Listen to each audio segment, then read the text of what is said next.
消失的水蜜桃。有一台水蜜桃号，它在拉拉山种水蜜桃。耶，好开心！今年水蜜桃长得特别好。有人跟他订一车的水蜜桃。喂，老板，我要一车水蜜桃。太好了！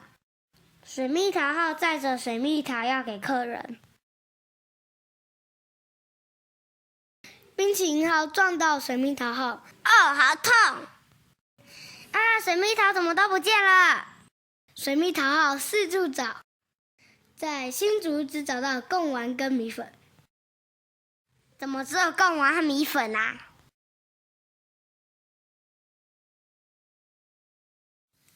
在台中只找到太阳饼。怎么只有太阳饼啊？在苗栗只找到草莓。哇，草莓好好吃哦，但还是没找到哎。水蜜桃号只好跟至尊法师号求救。其实水蜜桃被冰淇淋号偷走了，因为他想做水蜜桃口味的冰淇淋。太棒了，可以做水蜜桃口味的冰淇淋了。冰淇淋号在做冰淇淋的时候就被发现了。原来是你偷的！糟糕，被发现了！我先溜喽，拜拜！没想到冰淇淋号逃跑了，至尊法师号追了出去。站住，小偷！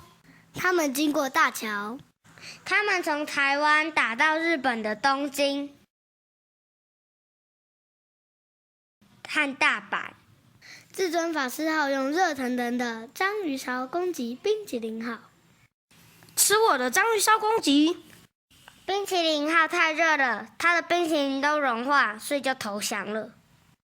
好啦好啦，都还给你啦！至尊法师号把水蜜桃还给水蜜桃号。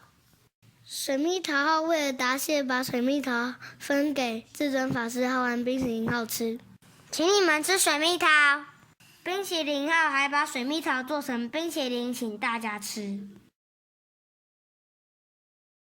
水蜜桃真好吃。